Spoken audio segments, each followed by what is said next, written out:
Assalamualaikum warahmatullahi wabarakatuh. Sahabat matematika dimanapun Anda berada, pada kesempatan episode kali ini saya ingin mengangkat terkait dengan diskalkulia. Istilah diskalkulia ini disematkan bagi siswa atau anak yang mengalami kesulitan dalam memahami matematika. Artinya bukan tidak paham matematika, tapi mengalami sebuah kesulitan dalam memahami matematika. Nah, yang menjadi penyebab diskalkulia ini adalah faktor genetika. Biasanya misalnya anak lahir dalam keadaan prematur atau orang tuanya, ibunya ketika hamil peminum alkohol dan sebagainya. Nah, permasalahannya apakah anak diskalkulia ini bisa diberikan materi matematika? Jawabannya tentu saja bisa gitu ya. Nah, sebelum kita berbicara tentang terapi bagi anak yang mengalami diskalkulia, kita akan mencoba melihat gejala-gejala atau karakteristik anak yang memiliki diskalkulia ini. Nah, kita tidak bisa semudah itu atau menjudge anak ketika anak tersebut dari segi kognitif matematikanya kurang gitu ya, atau nilai akademisnya kurang. Kita tidak bisa menjudge langsung bahwa anak tersebut adalah mengalami diskalkulia, karena tentu saja banyak faktor kenapa nilai matematikanya kurang bagus. Bisa disebabkan karena yang pernah di episode sebelumnya saya ceritakan terkait dengan mental block, terkait dengan tidak menyukai matematika, juga bisa disebabkan oleh faktor pembelajaran yang tidak sesuai dengan tipe belajar siswa atau siswa tersebut malas. Jadi kita harus bisa mendiagnosa kenapa siswa tersebut nilai matematikanya kurang. Nah, baik kita coba untuk melihat ya gejala-gejala anak yang mengalami diskalkulia ya. Tentu saja ini tidak terbatas hanya anak usia dini, tapi sampai remaja, sampai SMA. Di anak yang prasekolah ya, yang mengalami diskalkulia, itu kita bisa lihat salah satu saja cirinya, anak itu kesulitan menghitung dari angka 1 sampai angka 10, atau sulit bisa memahami angka 1 sampai 10. Itu bagi anak yang prasekolah. Kemudian ketika dia masuk SD, gitu, anak yang diskalkulia itu akan kesulitan mengoperasikan bilangan-bilangan yang sederhana. Contoh misal 7 ditambah 3. Mereka akan mengalami sebuah kesulitan yang berarti. Nah, berarti gejala-gejala diskalkulia sudah ada gitu ya. Nah, kemudian kalau untuk anak SMP bisa dilihat ketika dia kesulitan untuk mengingat rumus gitu ya, atau menghitung pecahan. Seperti contohnya 1/3 ditambah 2/4. Nah, dia akan kesulitan untuk menyelesaikan soal-soal pecahan tersebut. Nah, ini salah satu gejala dari diskalkulia. Untuk anak SMA, biasanya dia kesulitan memahami konsep-konsep matematika. Dan dia selalu ketergantungan dengan kalkulator. Jadi diskalkulia ini terdapat di berbagai level usia atau level sekolah.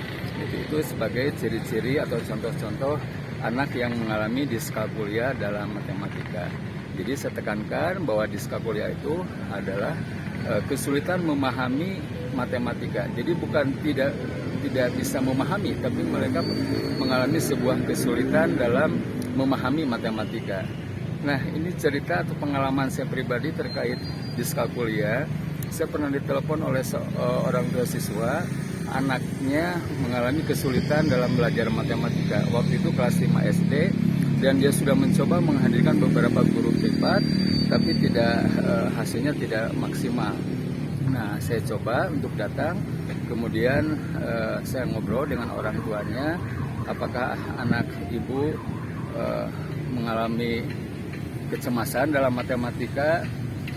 Dia belum bisa memberikan jawaban secara jelas, tapi intinya katanya Pak, dia itu sebetulnya anak rajin, setiap ada PR dari sekolah dia kerjakan, tapi setiap mengerjakan PR matematika dia selalu nangis. Nah, karena tidak bisa mengerjakan PR matematika. Terus apa yang ibu bisa lakukan? Saya mencoba katanya membantu, tapi tetap saja anak tidak paham. Nah, baik. Nah, saya menangkap waktu itu ini terindikasi ada gejala diskalkulia gitu ya. Karena kalau dilihat dari semangat belajarnya ada, kemudian juga dia juga tidak merasa takut dengan pelajaran matematika, dan dia juga tidak merasa tidak merasa terganggu gitu dengan pembelajaran di sekolah gitu ya. Jadi saya mencoba mengidentifikasi bahwa anak tersebut terkena diskalkulia. Nah, saya coba ngobrol dengan anak tersebut, saya memberikan soal yang sederhana 7 tambah 3, dia mengalami kesulitan. Susah sekali dia untuk menjawab, tapi angkanya dia sudah tahu karena sudah kelas 5 SD, tapi sulit untuk menjawab 7 ditambah 3. Oke, waktu itu saya katakan ke orang tuanya bahwa anak ibu mengalami diskalkulia. Tapi tenang saja Bu, di balik semua kekurangan anak ibu, pasti anak ibu punya kelebihan tersendiri. Dan di sini guru yang paling hebat adalah orang tua. Seperti apa peran orang tua? Memberikan semangat, memotivasi anaknya, dan meyakinkan bahwa anak ibu itu adalah orang hebat. Itu guru yang terbaik, orang tua itu. Nah, saya coba akhirnya mengadakan terapi untuk anak yang mengalami diskalkulia. Alhamdulillah dalam privat yang kurang lebih sekitar 9 bulanan, anak tersebut sudah bisa menyesuaikan diri dengan pelajaran di sekolahnya, dan lambat laun anak tersebut sudah menjadi ketagihan matematika. Jadi dia selalu meminta soal-soal kepada gurunya untuk dia bisa kerjakan di rumah. Itu perkembangan terakhir ketika anak sudah sedikit demi sedikit terhindar dari diskalkulia tersebut. Itu pengalaman saya waktu mengajar privat. Yang kedua, saya punya teman seusia saya, dia buka warung, dan karena saya sering belanja ke beliau gitu, dalam hitungan perbelanjaan dia selalu menggunakan kalkulator.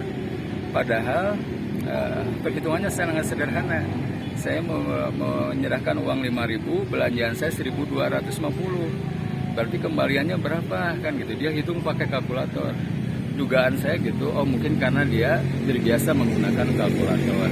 Karena teman, jadi saya akhirnya pada kesempatan tertentu saya ngobrol, kenapa Anda kalau menghitung selalu menggunakan kalkulator, bukankah itu hitungan matematika yang sederhana? Supaya yakin saja jawabannya. Oke, karena tadi saya sudah dekat hubungan pertemanannya, saya mencoba, ini bukan apa-apa, kata saya dari kacamata matematika sepertinya ada sesuatu yang bermasalah pada diri Anda. Apa? Katanya saya coba tes dia.